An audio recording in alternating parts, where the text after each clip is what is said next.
Rob's Child here with Chapter 18 of Security Analysis.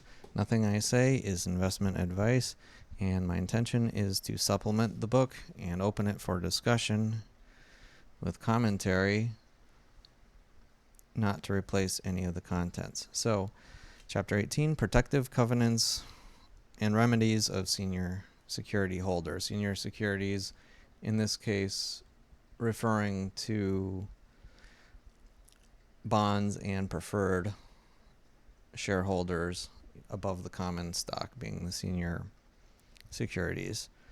And so this chapter 18, also 19 and 20, the next two chapters discuss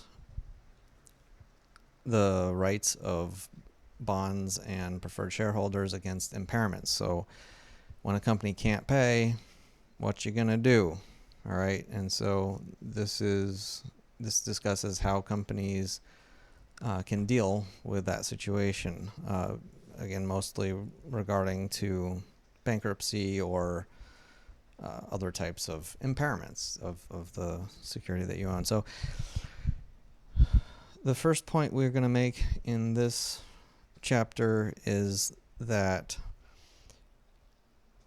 in receivership, in bankruptcy, the bond interest payments don't always necessarily benefit the bondholders. If a company can't pay the bond interest, it's not always the benefit of the company to simply liquidate and do everything they can to pay those interest payments. A lot of times the best thing to do is to put it off, just to be in default and, be like, hey, we got to get on our feet here. And so, it's a little counterintuitive. I have my bond, you owe me, you have to pay me no matter what. But here's the thing. If the company loses everything as a result of paying those interest and payments, then you actually are putting the entire principal at risk. And so, so that's where the big problems are. And so we discuss issues about receiverships and bankruptcy. He mentions that voting control, it sounds, I believe this typically doesn't happen, if I'm reading this correctly, and I think it's still true today that the common stockholders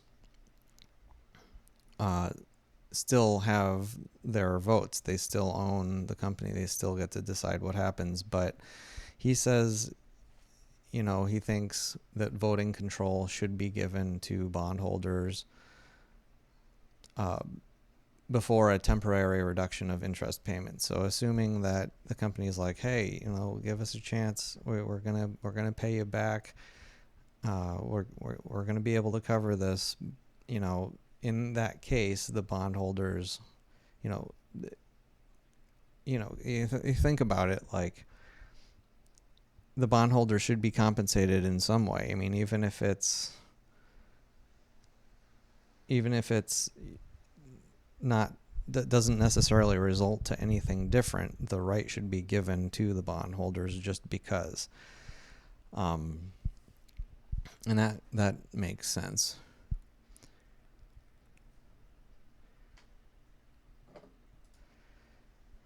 And then we talk about a trustee / independent consult usage in these kinds of situations.